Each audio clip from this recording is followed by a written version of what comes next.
Warning. The following episode contains descriptions of sexual situations and abuse which some listeners may find disturbing. Good evening, hushlings, and welcome.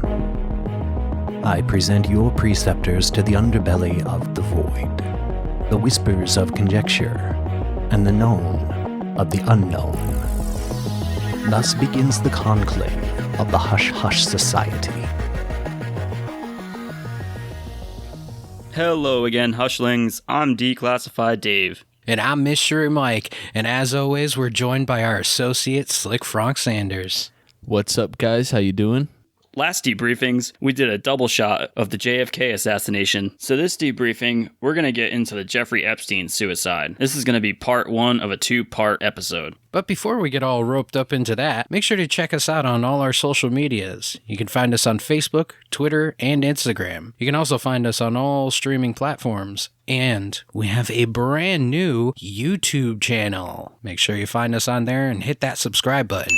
In case you haven't heard of Jeffrey Epstein, he's a pretty wealthy financier from New York City. He had his own financial institute. He worked with a lot of wealthy people, owned a whole bunch of property, and he was into some really sleazy shit. Putting it lightly. Jeffrey Epstein was born on January 20th, 1953 in Brooklyn, New York. Not much about his early life, so let's just jump right into his fake schooling. He went to school for the Current Institute of Mathematical Sciences at the New York University and didn't finish. He faked a diploma, actually. So he begins teaching math classes and physics at the Dalton School in Manhattan's Upper East Side. That kind of lets you know that he was not stupid. By any means. He was well-spoken, he was very smart, and he had charm out the ass.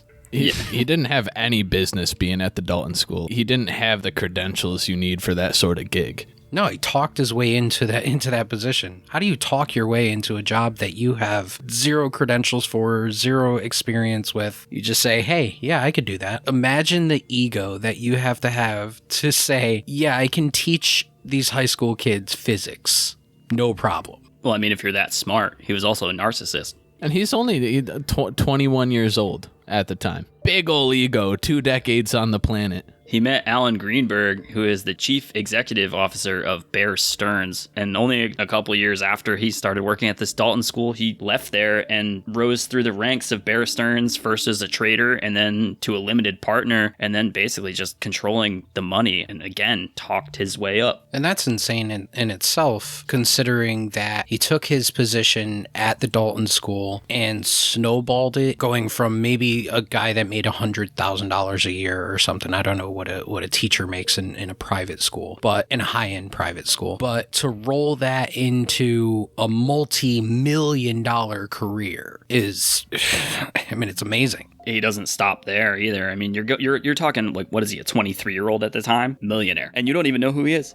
Never heard of him. That's still in the late 70s. And in the early 80s, he founded his own company called the Intercontinental Assets Group. He worked with a guy named Stephen Hoffenberg and developed a strategy of corporate raiding to take over vulnerable corporations. Again, sleazebag. It's crazy that later on there was SEC charges against them for $475 million in fraud, and it was one of the largest Ponzi schemes in history. Yeah, but he managed to finagle his way out of that one before he took the fall for it. Yeah. And then in the 90s, he founds another company, another financial management firm, Lex Wessner, the CEO of Victoria's Secret, as a client. That was his only client, too. Was it really? Which was kind of odd in itself. Yeah, for that management company, it was his only client. So Les Wexner becomes his most profitable and only client of his company. That's very suspect. Yeah, and Les Wexner was also the chairman of L Brand. And L Brands was kind of an umbrella corporation. Under them, they had other businesses like Bath & Body Works, Victoria's Secret, Pink. At the time, they were doing Abercrombie and Fitch. So this is a large corporation, and Les Wexner is the head of it. Epstein going and having him as his sole client, it's wild that he goes on to make hundreds of millions of dollars by just managing Les Wexner. Which it's weird too, because him being his only client brings you into one of the earliest known victims that gets involved with Jeffrey Epstein and Les Wexner. It happens on Les Wexner's guest property in Ohio. Years later, Les Wexner, after everything that happened with Epstein and him getting arrested and whatever happens down the road with him, he goes on to say, oh, I had no idea what he was doing. I had no idea this is the type of person that he was. But then in business meetings, he'll say, you know, I feel like he took advantage of me. He took advantage of my company. He obviously took a bunch of money because he could. Les even said, I lost a ton of money by having him as my management, but I saw him as my friend and didn't know what he was. But there's also these people that have spoken out about how Epstein was kind of a hound dog going through the offices of L Brand. He had some complaints from some women within those offices about him. So even the little whispers here and there early on in his career are evident. You got to think about the fact that he was at the Dalton School. So the Dalton School is a high school. Mm-hmm. And knowing what we know now about him, it's the age group. Was that the beginning of building a predator? Like, was that laying the groundwork? Just the perfect storm. Yeah, was that laying the groundworks for him? Could have been. I wouldn't say it's far off the mark. I could definitely see that being what happened exactly. Even the headmaster at Dalton School knew Epstein wasn't qualified for the job. He quoted him as having a poor performance, and he stated that he's concerned that if he were to have let him go earlier, he might have been able to stop the kind of monster that he turned out to be. I did read about the principal, his statement. He said something about he could have prevented a predator from happening. But who's to say that even if he didn't work at the Dalton School, that he wouldn't have moved on to a place where he got a bunch of money, which ultimately gave him all his power. Or it could have went the other way, where Epstein goes and gets found out that he's a fraud at the Dalton School. He gets fired, and then he goes on to become a janitor or something. If only that was the universe that we were in. Yeah, and I'm sure he would have had the same predilection toward younger girls, but he wouldn't have had the reach that he had, and he wouldn't have had the wealth that he had to keep up the game. So, yeah. You know, another timeline, another world. Exactly. There's another thing that's kind of suspicious with the Wexner part, is that since he was letting Epstein use his guest home for people because of the accounts of this one girl that's actually sisters, it turns out to, but this one girl, Maria Farmer, who is an artist at an art show and ends up selling her art. Epstein ends up meeting her and offers her more space in Wexner's guest home in Ohio. In May of 96, she traveled to that property, and she had made a claim saying that she was pretty disturbed right when she got there because there was armed security, and she was required to phone Wexner's wife, Abigail Wexner, for permission to even leave the home or the property. So that's a little weird. That's more than a little weird. Like, why do you need permission to leave? Yeah. Maria was just out of art school, so she was selling her art at this gallery, like you said, and she was ready to sell it to someone else. Someone else was like ready to buy the piece of artwork. Her old teacher comes up and she goes, no, you're not going to sell this piece to them. You're going to sell it to this guy. And this guy turned out to be Epstein because he was so enthralled by the piece of artwork. And Ghislaine Maxwell was with him. Yeah, so they're a couple at this said art show, and she's basically sold the pieces of art. That's how she meets them and offers her the space. Yeah, and I'm sure they weren't necessarily terribly enthusiastic about the art. I feel like they were already targeting Maria at this point. They saw an opportunity and they went for it. Probably, yeah. I'm not sure what the art pieces were. Was it? I believe it was a picture of her younger sister. Okay, so the artwork, you can see it if you Google it or if you watch any of the many, many documentaries about Epstein. Maria Farmer was a great painter, but she painted all these very odd kind of prepubescent or pubescent sexualized pictures, and the one that Epstein ends up buying from her is very creepy. It's of this young girl, and she's like scantily clad laying on this chaise lounge or something in this room. There's this obviously older gentleman with his back to the door, just standing there looking at her, wearing nothing but underwear, tighty whities or something. That's the piece of art that he ends up buying from her. And it was like a lot of money too. Like he gave her like more than her asking price. He was all about it. He was locking that in. But yeah, the piece of artwork that he ends up buying from her is super disturbing. Yeah, that's pretty significantly disturbing. That's kind of gross. Yeah, it's pretty gross. Yeah, how reminiscent of it is of Epstein himself. I don't know. That's just a weird coincidence, I guess. Well, what makes it crazier about this Maria Farmer is that her sister gets involved because he asks her, do you have any siblings? And she says she has a younger sister. And I believe he obtains a picture of her or something. Her name is Annie Farmer, and she was invited to go to his Zorro Ranch property in New Mexico as well in 1996. I'm not sure if she had the same exact experience, but she had claimed that she was assaulted and groped by Epstein and Ghislaine Maxwell. There were accounts by both sisters that there were passes made on them, but more so with Annie. Annie said that she went out to the ranch because Epstein was giving money to college or something, and Annie needed the money. She got to the ranch, and pretty much almost right away, they started to assault her, and afterwards she ends up barricading herself in her room for the rest of the time that she's there. I believe he came in one morning too and snuggled with her or some shit. It's mad creepy. Yeah, dude. I don't blame her for fucking barricading herself. How do you not try to escape in that situation? Like, how don't you break a window and try to run away? I mean, she left, right? After they had left, she had beelined out of there and found her way back home. I don't know where they were actually from, but clearly it wasn't this Zorro Ranch, New Mexico or Ohio. The thing that strikes me odd is that Maria Farmer, she's the older of the sisters, and she ends up getting herself put into that situation where Ghislaine and Jeffrey Epstein make passes at her and eventually end up assaulting her. My question is, you were just assaulted by this couple, and then all of a sudden he comes and he says, hey, do you have a sister? And you not only accommodate him, but you set that meeting up and give your sister information on how to connect with Epstein. I'm not sure what the connection was of how her sister... Yeah, it was a promise of some sort of fundage to go to college, like a scholarship that he was setting up, it was under false pretense that he was giving money away to multiple different college-bound students. And when she was going to go to New Mexico, she was under the impression that she was going to go there and there was going to be multiple other students staying there. And it was going to be kind of like a conference or kind of a weekend getaway. Like a retreat. Like a retreat for these kids, and Epstein would give them money because was supposed to be this great guy or whatever. But yeah, it's just so odd because she was put in that situation, and then all of a sudden she goes and puts her own sister into that situation also. It's just very, very, it strikes me very odd. Bizarre.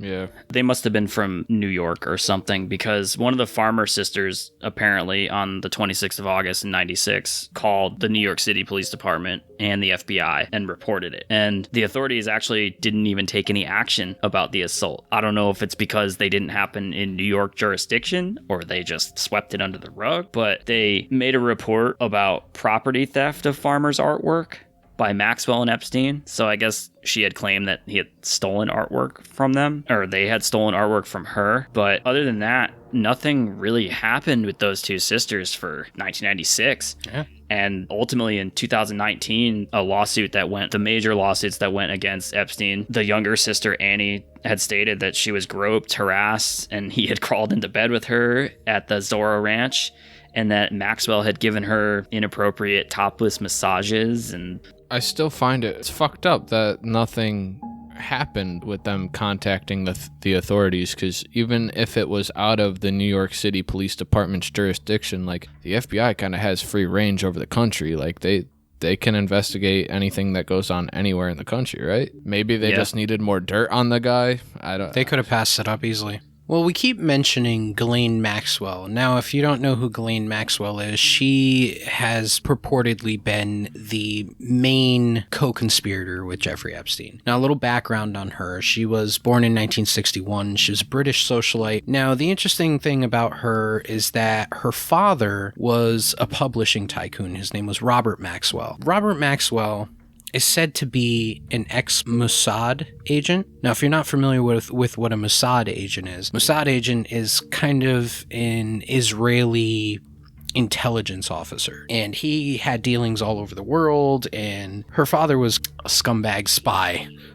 He was all over the place. He worked in media. He worked for the Czechoslovakian parliament. He was a suspected spy. He was a fraud. Very similar. Rose from nothing and got everything, but did it the scummiest way. There's even talks that Robert Maxwell could have been involved with child trafficking in his time of being a Mossad agent. So Ghislaine goes on to meet Epstein in the early 90s. She met him at a party, and she has this romantic relationship with him that obviously turns into this ridiculous thing. It's weird because she's referred to by household employees and some of his properties as his main girlfriend.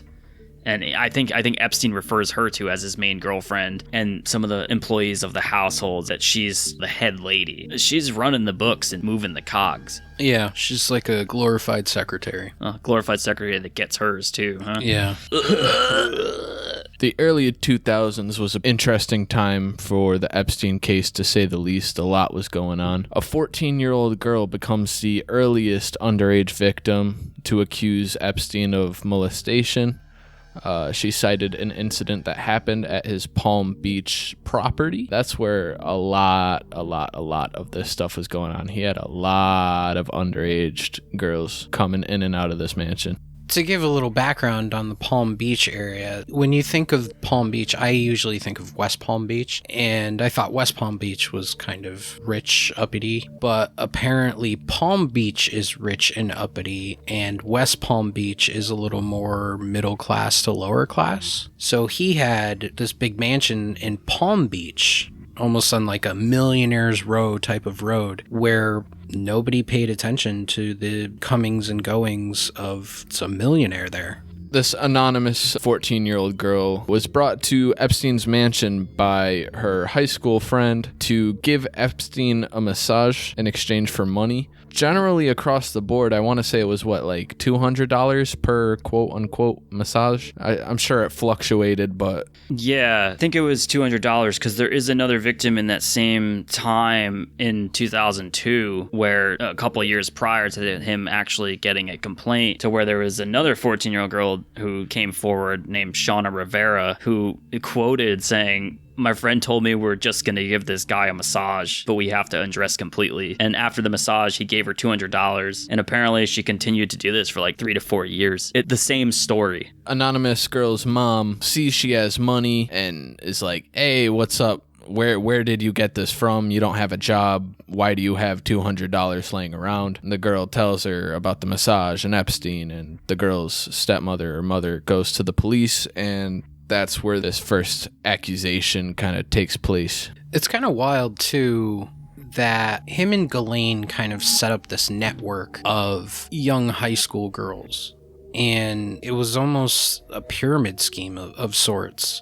Yeah, that's exactly what it was. Where he had one girl, she would go and tell 10 of her friends, and then those 10 friends would tell 10 more, so on and so forth. And you just had all these girls from poor backgrounds, from really messed up family backgrounds. Their lives weren't that great. They had a lot of shit going on, and they were targeted especially. So $200 for a 14-year-old girl or a 15 or 16-year-old girl that has abusive parents or lives in a rundown neighborhood or any number of things, is homeless, that's a lot of money to them. Well, think about this. What was your first paycheck at 15, 16 years old? Yeah, exactly. Mine was like 77 bucks. I thought it was so much money. Yeah, so $200, you're a millionaire at that point as a teenager. Yeah. So look at the psychological part of this. Sure, there is the financial compensation, which lures them in, but what he was really targeting was these fragile psychologically fragile children and putting them in these positions where they couldn't say no. How could you say no at that point? $200 for a massage, but then all of a sudden he just starts masturbating himself off in front of you and then makes you do it and then decides to touch you. Like, what? Yeah, and it escalated. It always escalated the same, too. Yeah, and whether Ghislaine was involved directly in the same room or it was just him, it was the same old story every time for how many people he did the same thing to. And it's just money and power, bro. Yeah, and they were saying some insane amount. He had 3 to 4 different girls a day that he would do this to. A day. 3 to 4 a day. I mean, that's insane, first of all. This dude was in his 50s. How are you doing this? That's got to be terrifying for those girls, dude. Oh. That's got to be terrifying. Paralyzing. You know, like it escalates like that and they don't know what the fuck to do, you know? Run and then what? It's like some shit out of a horror movie. Well, I mean, when you're out of your element in a place like Palm Beach, that's just the one spot. But I mean, if you put somebody out in the middle of New Mexico, I mean, where are you going to go? Or his island, Little St. James, where are you going to go? He's a man of power, and where are you going to go, and what are you going to say? Who's going to believe you? It's a man with a ton of money, ton of power, in his 50s, and you're just a teenager. It's fucked up. To say the least, yeah. So that girl's testimony to him having something happen was in March of 2005. Months later, at the end of October, the investigators execute a search warrant on Epstein's Palm Beach home, and it brings forward several other teenage victims, along with the crazy, weird artwork. And the surveillance, they found like pinhole cameras, and they found all the computers trashed, hard drives ripped out. Just wires, yeah. Like, so who tipped this guy off? After them investigating his Palm Beach home and finding other victims and a bunch of gross artwork and cameras and interviewing employees that have seen girls come and go, on top of the complaints that have happened previously where somebody had seen women come and go, that was previously investigated, but briefly, they just did kind of a drive-by. A year later, in 2006, Epstein is charged with multiple counts of unlawful sex acts to a minor. The state attorney, Barry Kreischer, refers the case to a grand jury. The grand jury hears from one of the accusers and returns an indictment on 1 count of solicitation of prostitution.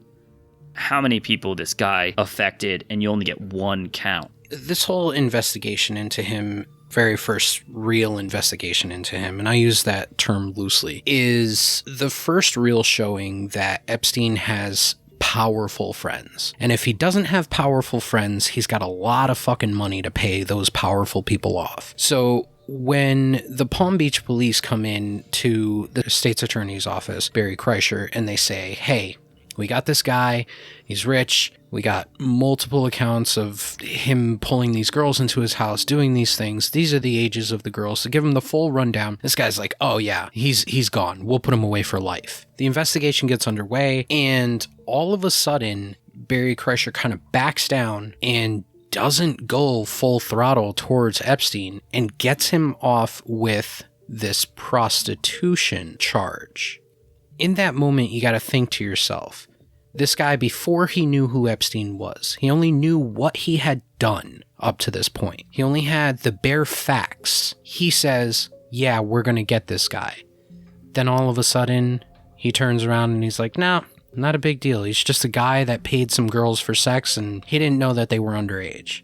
He asked, supposedly. Yeah, supposedly he asked how old they were, and it's insane. It's insane. It's not far-fetched to imagine that Barry Kreischer either got paid off or was involved in this in some way or something of the sort that takes that man from going, I'm going to nail this dude, to, slap on the wrist, pay this fee, and you're good. Yeah, that's a pretty major change of tone towards the whole investigation.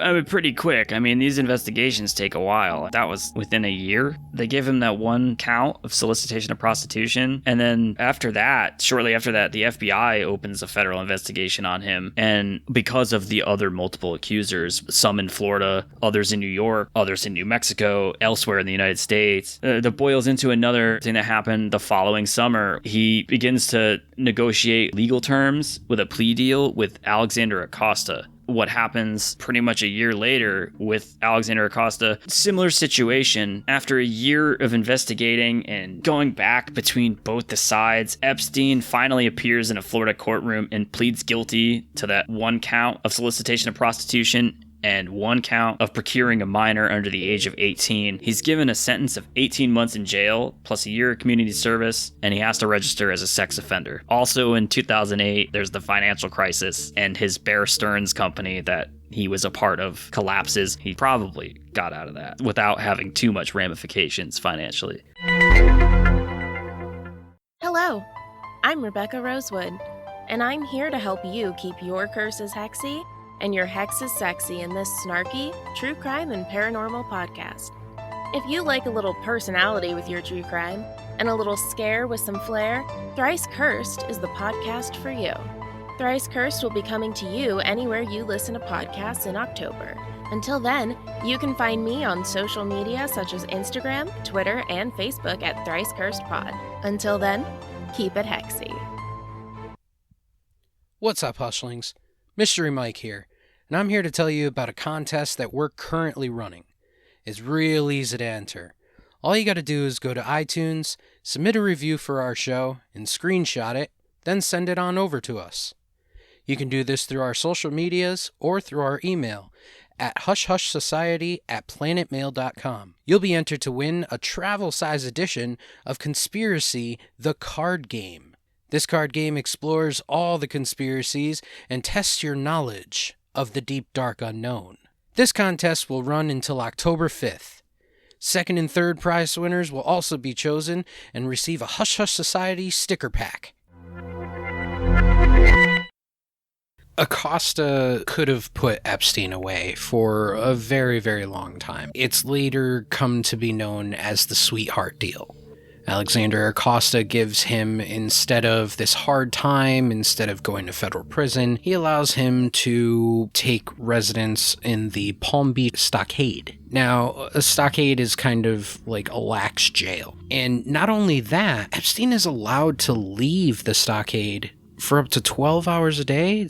It's 12 hours a day. He got a work release? He got a work release from the stockade. 6 days a week, 12 hours a day. Yeah, he would leave the stockade, go to quote-unquote work, which was approximately 60 miles away from the stockade, to his office. And later on, they say that he had violated that order some ridiculous amount of times, like 60 times. What the fuck? Yeah, and there's proof. PIs have followed him, and they have pictures of him, and they've even, I think on video, have confronted him. Hey, Jeffrey, what are you doing? Outside of jail, dude. And nothing was done about it. No extension, no elongating the terms of his sentence. Nothing. It's fucking gross. He was actually released from jail early. They should have reopened Alcatraz for this scumbag, dude. Let him be the only person on the fucking island. Think of how powerful of a person you have to be to now have Alexander Acosta give you this deal. Not only that, you are allowed to leave this place that you have decided that you're going to spend your jail sentence at. You're allowed to leave up to 12 hours a day.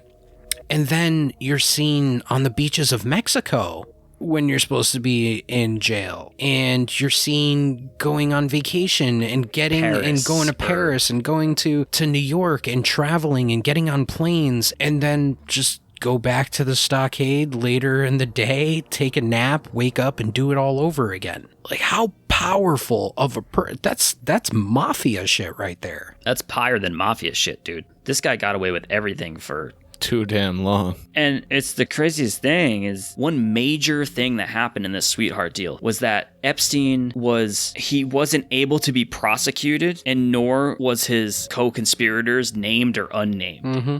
If anything were to come about in the future. That's fucking wild. And on top of it, the victims weren't told about it. That's a huge thing. And a couple of years after Epstein got his early release from jail, he never served in federal prison. In 2011, U.S. District Judge Kenneth Mara rejects the U.S. Attorney's Office argument that there was no obligation to notify the victims prior to striking on this case, that there was a non-prosecution agreement with Epstein. because there were no federal charges filed against him, which I have no idea about law at all. Now, to fill you in case you're wondering what this all has to do with, federally, if there is a case against someone and victims are involved, in order for a plea deal to be offered to that person, to the prosecuted person, the United States government has to inform the victims and let them know that this is going to happen so that they have their day in court, and then they can either renegotiate that or continue with the same deal. This was an opportunity that was not afforded to the victims of this case, which was completely not fair to all those people involved. To put a number to the amount of victims in this case, there were 34 confirmed underage minors that came against Epstein in this case alone. And that's only the confirmed ones, man. Yeah, that's the people that actually just came out and, regardless, it's a fucking disgusting number. I mean, 1 is a disgusting number. I mean, it's crazy. There was a story regarding this case when they were doing their investigation that apparently there were 12-year-old triplets, so 3 12-year-olds were flown in what the fuck? From France for Epstein's birthday. Oh my god. And then they were flown back. Yes. The next day. Yeah. Where the fuck are the parents? Yeah, right? So keep this in mind. You have 34 confirmed for this first case. Think of how many weren't confirmed, how many people didn't come forward. And now think of the fact that Epstein flew internationally many, many times. Probably did it weekly, even in jail. Yeah, during his work release, quote unquote, it was said many times that there was a major possibility, if not 100% chance, that he was still abusing minors during that time. There were some other victims from that time frame in the mid-2000s that were outspoken in the cases that followed. There was one girl named Virginia Roberts. After the end of this decision is made by the district attorney, Epstein registers as a level 3 sex offender, which means he's high risk of repeat offense and threat to public safety. I think he's also means he's a threat to flee as well. And that's only in the state of New York.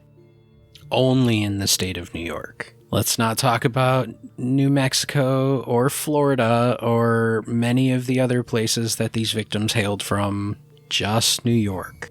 So there's a couple other victims that have spoken out in the mid-2000s that were a part of these cases. One of the victims being Virginia Roberts, now Virginia Roberts Jeffrey. At the time, she had met Ghislaine Maxwell while working as a spa attendant at Donald Trump's private Mar-a-Lago estate at one of the clubs there while reading a book about massage therapy. And she was introduced to Epstein in 2000. A couple years after that, Jeffrey was closely associated with Epstein and Maxwell, traveling between Palm Beach, Manhattan, the Zorro Ranch in New Mexico, Little St. James. And she was offered by Epstein to have her massage therapy schooling paid for in a trip to Thailand. And the biggest thing that she had stated is that she was sexually abused by Prince Andrew while she was underage. And there's supposedly a photograph of it. He claims that it's a doctored, photoshopped photograph. So in 2002, she took the offer, went to Thailand, met her husband, who is an Australian martial arts trainer, and then they got married. And shortly after that, she called Epstein and informed him that she's not coming back from Australia. And he was pretty pissed, I'm sure. There was another girl that had come out that was a notable person.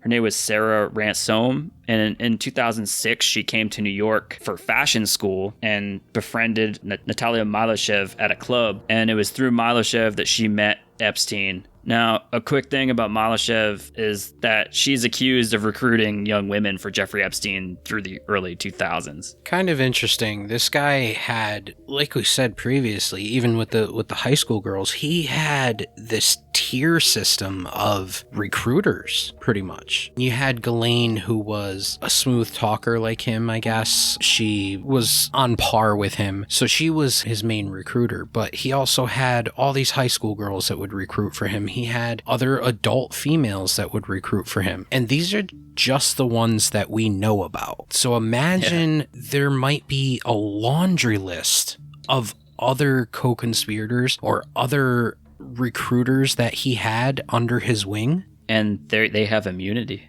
Yeah, they have immunity. Exactly. Well, Under that first case. Under that first, yeah, they have immunity. What's really interesting about this girl, too, are some of her accusations. She stated that she was raped along with other girls on the trip to the Little St. James Island, his private island, and she ultimately tried to escape, I believe, and was actually brought back by Epstein's employees. She was apparently on the island for several months while she was being trafficked. She also filed a lawsuit against him and Ghislaine Maxwell in 2016, which they eventually reached a settlement.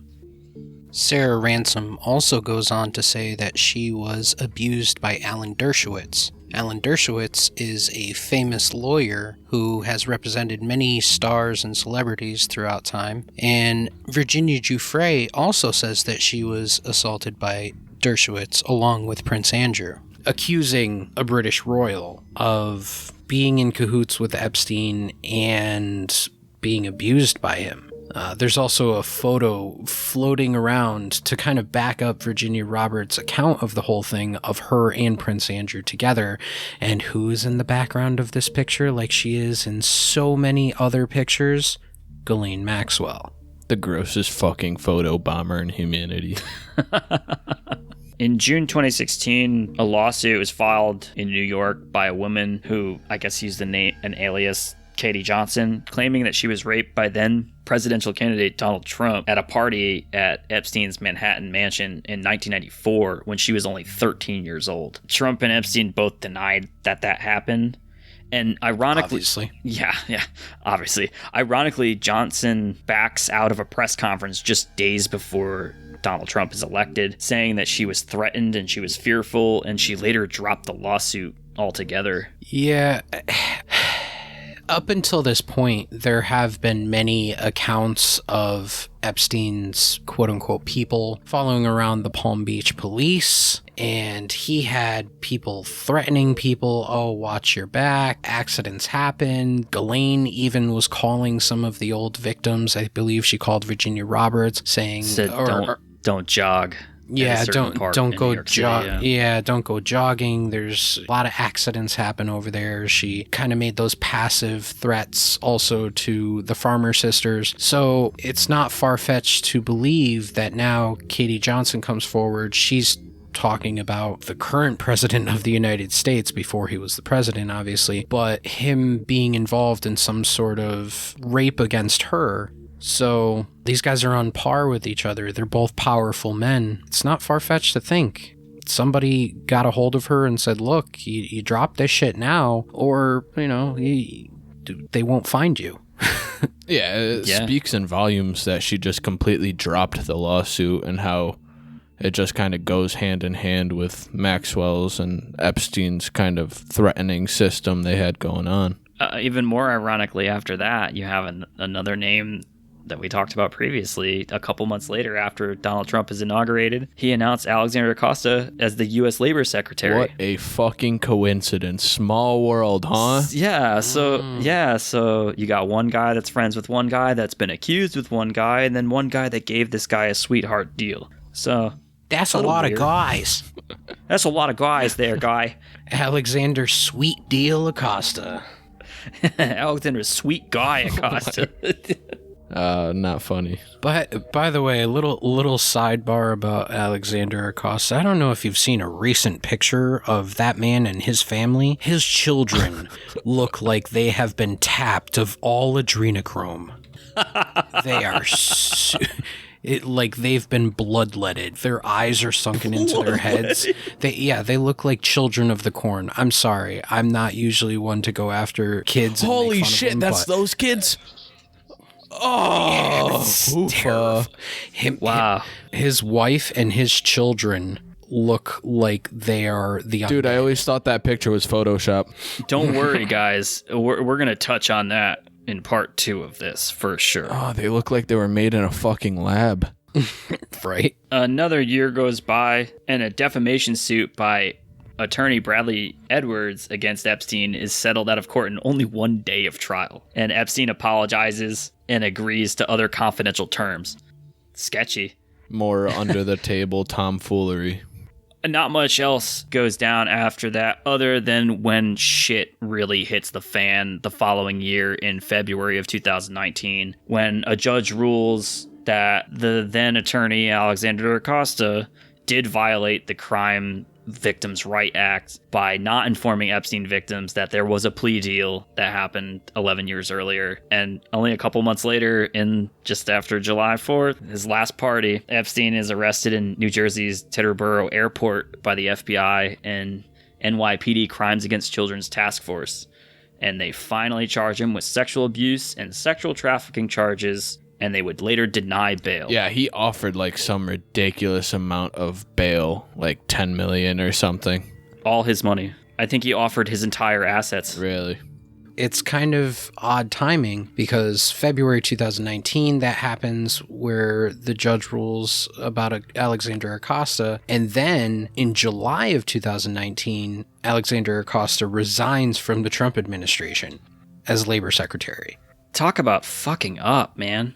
Like, you just had all the eyes just turned over and looked at you after that move. Like, why are you resigning? You don't want to be a part of these guys anymore? Well, it had gotten to a point where he couldn't even have a press conference. He couldn't answer any questions for the public. He couldn't do any kind of appearances without at least one member of the media saying, why'd you let Epstein go? This guy who abused multiple underage girls. Why'd you give him such a sweetheart deal there? And it's funny, too, because Alexander Acosta later on, after Epstein is charged in 2019, said, this is great that they came to this agreement. And it's like, what do you mean that this is great that you came to this agreement? You're the guy that let him off the hook. Yeah, you could have been the one coming to that agreement 11 years prior.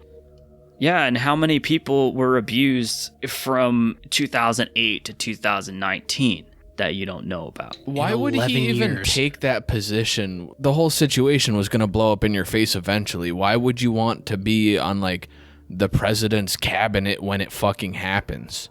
But did he really think that situation was going to blow up? Probably not. Or did he think that it was brushed under the rug? Like, it wasn't ever going to come up again. They got away with it for, who knows? At least Epstein, at least 30 years. So how many other people are involved that got away with any of this for even longer periods of time? If it's been ironclad for that long and nobody speaks out and nobody's getting arrested. That's true. Since the 80s, at least. Yeah, maybe he thought he was scot-free. Yeah, you have faith in the people, you have faith in the money that these people have and the power that these people have. But you know what that faith doesn't stop? You getting found in a cell, hanging yourself. What's interesting about Epstein is after Acosta resigned, which was on the 12th of July, on the 25th of July, Epstein is supposedly found injured at the Manhattan Correctional Center, which, if you don't know, it's a very savage prison. He apparently has injuries. They don't know if they're self-inflicted because the guards were not looking, no cameras, whatever. A couple weeks later, on August 10th, 2019, they find Epstein dead in his cell from an apparent suicide by hanging in his jail cell with his bedsheet wrapped around his neck. There's multiple accounts from these guards that some were sleeping during this suicide and that their cameras weren't functioning correctly. The whole thing about this is, one, did Jeffrey Epstein actually commit suicide? Was he murdered by an inmate? Was he murdered by a prison guard? Was he murdered by completely somebody else that had nothing to do with that prison system? It's very suspect, the things that happened with that. If you want my opinion, I think it's great. He's gone. But there's no justice. So to some of these people, all these people, he's not sitting rotting in a cell. Or is he? Or was he performing autoerotic asphyxiation without a spotter? Oh my God. Or is Epstein alive and well? Is that a thing? You need a spotter for that sort of thing? Yeah, I think he just got too wrapped up in his own ego. All right, guys, so that's it for now on the Epstein case, but we will definitely be back next week at it again with part 2 of our debriefing, getting into the nitty-gritty conspiracies of the Epstein suicide. Quote, unquote, maybe. Next week, we're going to go deeper into the darkness, sift through emails, more of the investigation, more of the autopsy, all the conspiracy theories that could possibly be a part of this situation. Check out them flight logs. Yeah, right? So make sure that you join us here next week for part 2 of the Epstein suicide. As we have said, we will be diving in deep with that. Until then, make sure that you find us on all our social medias. You can find us on Facebook, Twitter, and Instagram. Also, make sure that if you are not following us on YouTube, that you go over there, you find our new channel, and you say, hey, this is cool, and subscribe. One more thing, we are also still holding our giveaway for Conspiracy the Card Game, the Travel Edition. All you have to do to be entered to win is to go to Apple Podcasts, Spotify, any of the listening platforms, leave us a rating, screenshot that, and send it over to our email or any one of our socials. Our email is hushhushsociety@planetmail.com. And you can send anything over. Send us a message at the Hush Hush Society Conspiracy Hour Facebook. Send it on Instagram. Send it on Twitter. You can also follow our link tree, which is linktr.ee/Hush Hush Society. And don't forget that YouTube is now active, and you can find it at Hush Hush Society Conspiracy Hour. Until next time, I'm Declassified Dave. And I'm Mystery Mike. And I'm Slick Frank Sanders. And thanks for joining us on the Hush Hush Society Conspiracy Hour. Thanks for hanging out, guys. Big old deuces. Don't forget to kick that chair out from underneath you. Protect your neck. Until our next debriefing, remember, the best kept secrets are hidden in plain sight.